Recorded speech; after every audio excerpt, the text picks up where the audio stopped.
बिस्मिल्लाहिर्रहमानिर्रहीम। अस्सलाम वालेकुम व्यूअर्स। हर्बलिस्ट हकीम मोहम्मद फैयाज़ आपकी खिदमत में हाजिर है।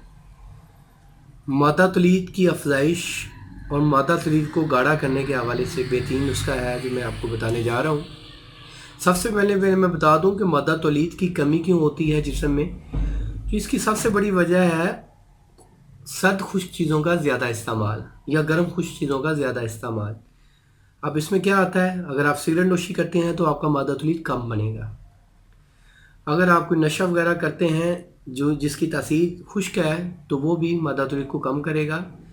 तो इसलिए खुश्की वाली जो चीज़ है उसको कम इस्तेमाल करें, क्योंकि वो करेंगे तो उससे मादा तौलीद कम पैदा होगा।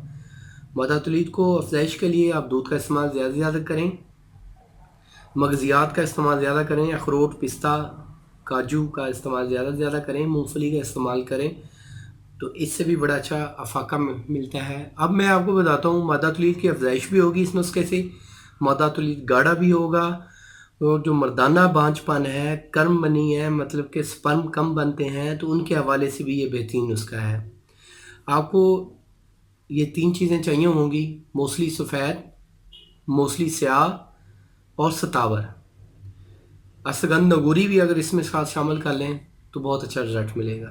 ये 4 चीज़ें आप ले लें: मूसली सफ़ेद 5 तोले, मूसली स्याह 5 तोले, सतावर 3 तोले, असगंध नगूरी 3 तोले। ये सारी आपस में अच्छी तरह मिक्स कर लें, इनका पाउडर बनवा लें, वो पाउडर महफूज रख लें।